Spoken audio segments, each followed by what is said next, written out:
भगवान विष्णु के 6 शक्तिशाली अस्त्र। भगवान विष्णु हिंदू धर्म के सर्वोच्च देवता माने जाते हैं, जो सृष्टि के पालनहार और संहारक के रूप में पूजे जाते हैं। वे शरणागत वत्सल्य और भक्तों के संकट निवारक माने जाते हैं। भगवान विष्णु के पास कई शक्तिशाली अस्त्र हैं, जिनका उपयोग उन्होंने धर्म की रक्षा के लिए और असुरों का नाश करने के लिए किया।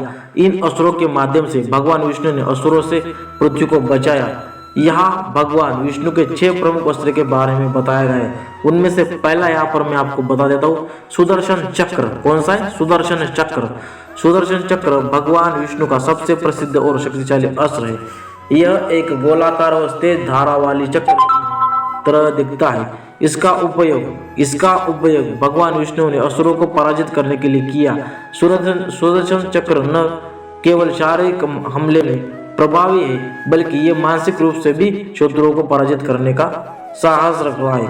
यह अस्त्र विशेष रूप से भगवान के हाथों में घूमने के कारण असुरों के लिए घातक होता है और उनकी पूरी शक्ति को नष्ट कर देता है। तो पहला आपके लिए इम्पोर्टेंट हो सकता है सुदर्शन चक्र। कौन सा है? सुदर्शन चक्र। ये आपके लिए इम्पोर्टेंट है, पहले वाला। और दूसरा है पद्म यानी कि कमल। पद्म या कमल भगवान विष्णु का दूसरा प्रमुख अस्त्र है। यह प्रतीक है उनकी शांति, सौंदर्य और शक्ति का। कमल का फूल शुद्धता और दिव्यता का प्रतीक माना जाता है।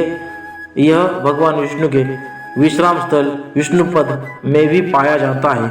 यह अस्त्र भगवान के हाथों में शांति और समृद्धि का प्रतीक है, जो संसार के समग्र संतुलन और व्यवस्था को बनाए रखने के लिए सहायक होता है। तो दूसरा आपके लिए इंपॉर्टेंट हो जाएगा कमल यानी कि पद्य।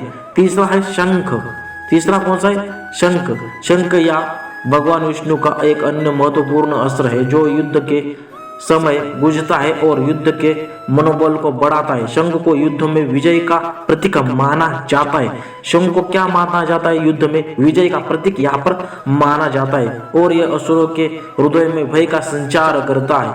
शंख की ध्वनि से वातावरण में ऊर्जा का संचार होता है, जो भगवान की शक्ति को उजागर कर देता है। तो आपके लिए तीसरा इंपॉर्टेंट हो जाएगा श्री हरि विष्णु का अस्त्र है तीसरा शंख। चौथा है गदा।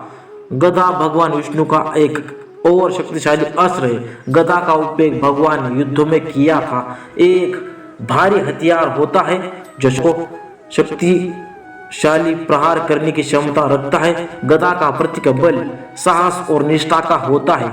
इसे भगवान विष्णु ने कभी भी असुरों को पराजित करने और धर्म की रक्षा के लिए उपयोग किया है। पांचवा है आपके लिए बाण या तीर। भगवान विष्णु के पास एक अत्यंत शक्तिशाली बाण होता है, जिसका उपयोग वे विशेष रूप से असुरों के नाश के लिए करते हैं। यह बाण भगवान विष्णु को शस्त्रागार का महत्वपूर्ण अस्त्र है और यह अपने लक्ष्य को भेदने में सक्षम होता है।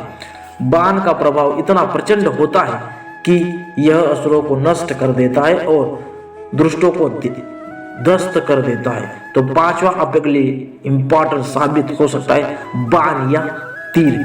छठवां नंबर वाला है अर्धचंद्र यानी अर्धाई। अर्धचंद्र या अर्धाई एक और अस्त्र है जो भगवान विष्णु के पास है। यह चंद्रमा का आधा रूप होता है और यह भगवान के दिव्य आभूषण के रूप में देखा जाता है। यह अस्त्र आकाश में अपने प्रभाव से संसार में शांति और आनंद का संचार करता है और भगवान की शांति का या क्रांति का प्रतीक होता है। इसे कभी भी युद्ध में नहीं इस्तेमाल किया जाता है, बल्कि यह ब्रह्मांडीय संतुलन बनाए रखने के लिए आवश्यक या प्रभावी होता है।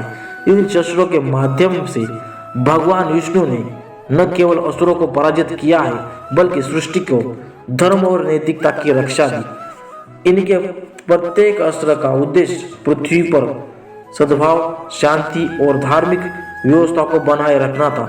भगवान विष्णु को इन अस्त्रों की शक्ति असीमित और अपरिमेय मानी जाती है, जो उनके दिव्य स्वरूप को प्रकट कर देती। तो मैं आपको फिर से दोहरा देता हूँ कि ये 6 शक्तिशाली कौन से अस्त्र है जिसे विष्णु ने यहाँ पर चलाया है असुर के लिए। तो यहाँ पर आपका पहला इंपॉर्टेंट है सुदर्शन चक्र। पहला कौन सा है? सुदर्शन चक्र। दूसरा है कमल, तीसरा है शंख, चौथा है गदा, पांचवा है बाण या इसे तीर कहते, और छठवां नंबर वाला है अर्धचंद्र। तो ये जो भी भगवान विष्णु के सबसे शक्तिशाली अस्त्रों में से एक यहाँ पर माने जाते।